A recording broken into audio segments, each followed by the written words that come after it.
I was going to say, how has your business promotion changed over the year?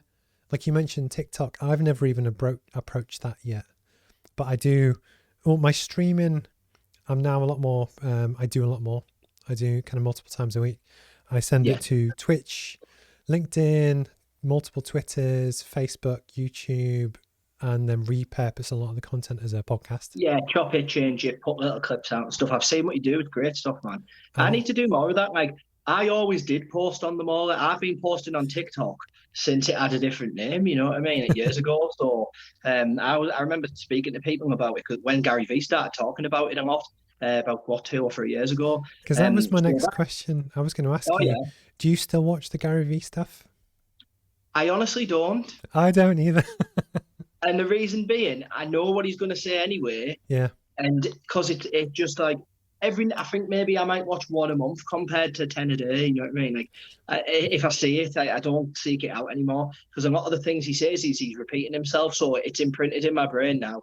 And But the isn't that message interesting? Both that of is us. interesting now. And it's just because what was also, when we had lockdown and stuff, and actually the other thing that you won't be able to see on camera because I kind of trim it from the waist down, but I'd actually put on weight and then lost it again since we last spoke with lockdown. But no, so yeah, so I used to watch a lot of Garyvee in the gym on the bike or whatever. Yeah, And I think I was doing it almost for that kind of hustle inspiration type thing. As yeah, where the truth is, I don't feel I need it. And it's just, yeah, that's why I was interested in the question because we used to both watch it quite a lot. And I was just yeah. interested to see if you still did or not. But I feel like I don't need to.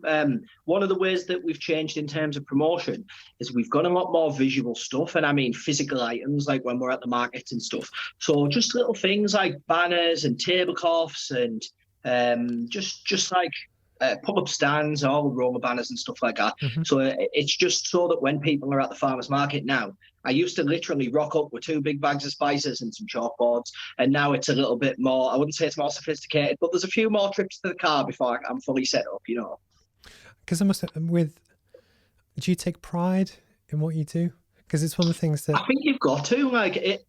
I think sometimes I don't give myself the credit for it, but if I take a step back, I think you've invented an income. Anybody who's started a business and kept it going for a couple of years, you've invented an income, haven't you? Which isn't an easy thing to do, especially like with the way the economy is. I've never run a business in a good economy, so I always just think in the next few years it's just gonna. If you keep on working hard, it'll just get better and better for everyone who's got their own business.